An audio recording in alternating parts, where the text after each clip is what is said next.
I know you're tired of being alone, but don't let you being alone cause you to be bored and fall into the traps that the enemy is setting up for you. See, the enemy wants you to backtrack. He wants you to go back to old ways of thinking, and he wants you to discredit the belief that God has put in you about you being who he said you are. Understand whether you have discovered who you are in God's eyes or not. God is in the process of revealing everything to you.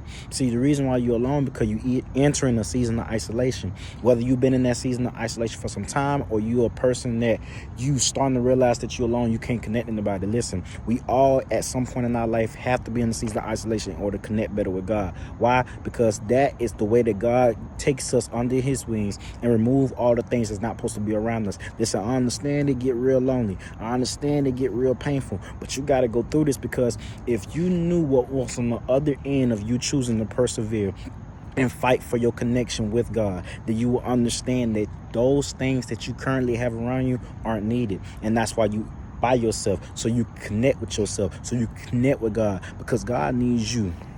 He needs you to come out that darkness. He wants to give you a better life. He don't want to see you suffering. And I know it's easy for us to mistake God's silence as a way of allowing him and letting us suffer. But what God wants, he removes the things from around you that are causing you harm, whether you know about it or not. He's in rooms that you're not in, and he hears things that you don't hear. Listen, I know it may be lonely. And I know it's a saying, oh, it's lonely at the top. It's never really lonely at the top, and you're not lonely right now because you got God.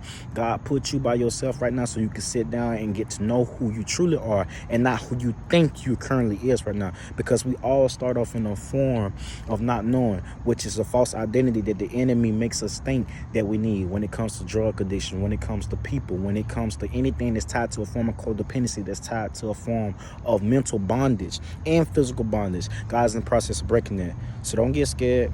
Don't be afraid of being by yourself, because if you're a person right now who's watching this video and you by yourself, just know, if you choose to see the situation for what it is and don't allow the enemy to control you through your emotions of being lonely and causing you to do things out of boredom, then you will understand how impactful God wants you to be, and he's talking to you through your loneliness. Connect with him. I love y'all. Peace.